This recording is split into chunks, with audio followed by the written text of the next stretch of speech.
Good morning, sir. Very good morning, children. You all are ready? Yes, sir. Today we have to start grammar part in English, right?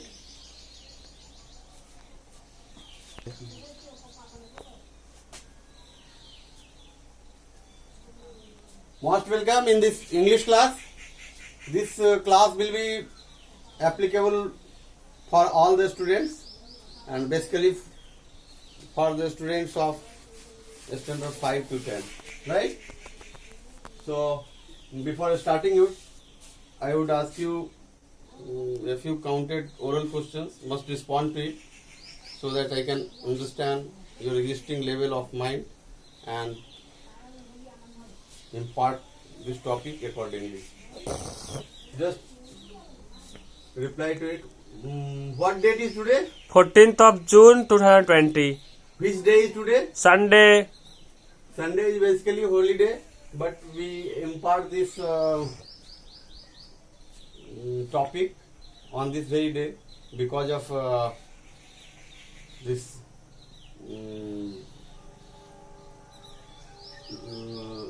corona period. This is pandemic period basically prevailing around the globe, and because of this period we feel it essential to impart it through YouTube. That is one of the parts of online system, right? Subject, which subject is there?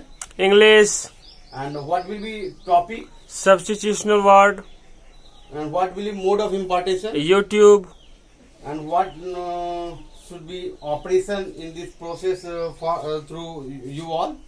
That should be must subscribe, share and comment about each topic, whatever is imparted through this very system, right? So let us start it without delaying at all. Heading is, what is the word? What is the word means in Hindi you mean शब्द क्या होता है? But it reminds us for substitutional word, right? For this I have given an introduction. People are often identified and known for their peculiar habits, behaviors or characteristics. लोगों की पहचान हम लोग उनके अनमोल आदतों से, व्यवहारों से और चरित्रों से करते हैं. Here are one word for the people with their belonging characteristics.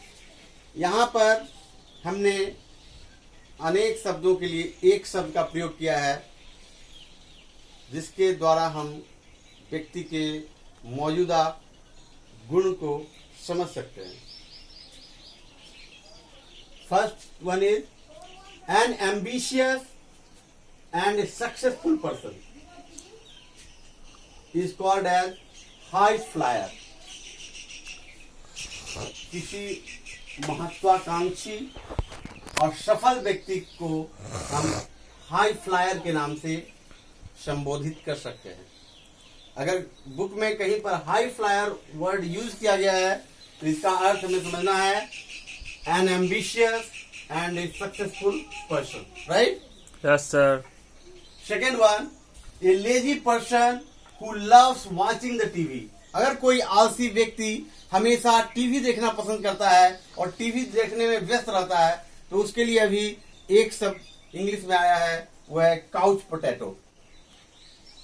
अगर आप किसी लिटरेचर में इस वर्ड का प्रयोग देखते हैं काउच पोटैटो तो उसका अर्थ आपको ये lazy person who loves watching the TV समझना है. नेक्स्ट, ए स्किलफुल यंग मैन यानी एक कुशल युवा व्यक्ति से आशय है. एक कुशल युवा व्यक्ति को हम इंग्लिश में व्हीक किड कहते हैं. अर्थात बुक में जहां पर व्हीक किड का प्रयोग हुआ है आपको ये स्किलफुल यंग मैन समझना है. Next, a person or an expert obsessed with something is known as geek. अगर कोई व्यक्ति यानी या कोई ऐसा दक्ष व्यक्ति है जो किसी बात से ज्यादा पीड़ित है, तो उसे हम इंग्लिश में एक शब्द में गिक की संज्ञा देते हैं। अर्थात बुक में जहां पर गिक शब्द का प्रयोग किया गया है, हमें समझना है ए पर्सन और an expert obsessed with something. Next, an organiser of commercial enterprise involving risk is known as entrepreneur. वैसे प्रबंधक, वैसे व्यवस्थापक जो काफी रिस्क लेकर यानी सरकार से लोन आदि लेकर व्यवसाय को चलाने के लिए समर्पित हैं, उन्हें उद्यमी हिंदी में कहा जाता है और इंग्लिश में इसके लिए शब्द है entrepreneur.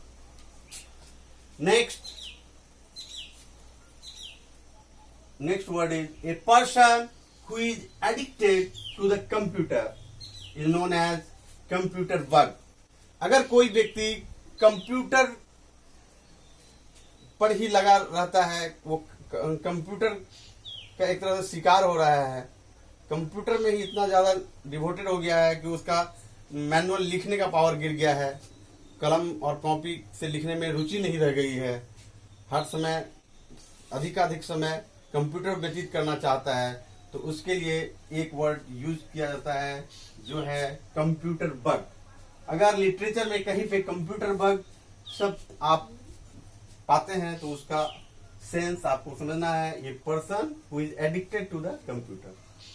Next word is, seventh word is a person having extreme opinion और obsession about religious belief etcetera is known as fanatic.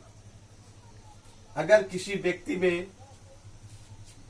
धार्मिक आस्था काफी चरमावस्था पर है, कट्टर धर्मपंथी हैं, तो उसे हम फैनेटिक की संज्ञा देते हैं। अर्थात फैनेटिक शब्द अनेक शब्दों के एक शब्द के लिए प्रयुक्त हुआ है, दैट इज सब्स्टिट्यूशनल वर्ड। तो जहां पर लिटरेचर में फैनेटिक शब्द प्रयोग होगा तो आपको समझना है a person having extreme opinion और ऑब्सेशन अबाउट रिलीजियस बिलीफ्स। उसमें ऐसा हो सकता है कि उसकी जो कट्टरपंथिता है उसमें वो धर्म की चरमावस्था में भी हो सकता है और धर्म से पीड़ित भी हो सकता है, ऐसी सिचुएशन होती है उसमें, इसलिए फैनेटिक शब्द का प्रयोग किया गया है। Next, a person who is an expert at business deals is known as wheeler dealer. जो व्यक्ति अपने व्यापारिक व्यवहार में दक्ष होता है उसे फीलर डीलर की संज्ञा दी गई है। Next, a duplicate who is made genetically similar is known as poacher. अगर आनुवंशिक रूप से किसी चीज का डुप्लीकेट फॉर्म उपलब्ध है, जो आनुवंशिक रूप से समान दिखता है और समान है, तो उसके लिए एक शब्द है इंग्लिश का पोचर, POACHER। Next, 10th word is a person who traps animals illegally.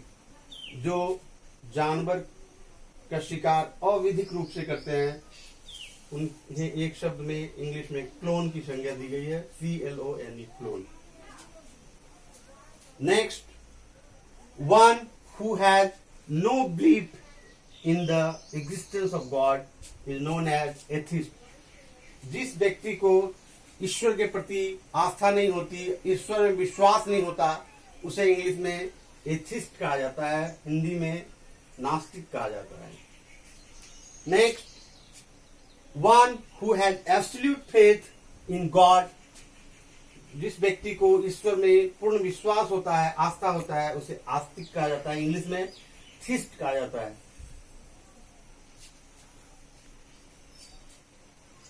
In this way we learned 12 new word as a substitutional word. and for clarification of your any doubts, you can use this WhatsApp number 8292055298. Instruction is for written communication, that is for clarification of your any doubts, you can use this very WhatsApp number. I do hope you might have understood this class properly. In next class, we will learn next 12 new substitutional words. For this very day, this is sufficient. Thank you very much. See you in next class with new topic.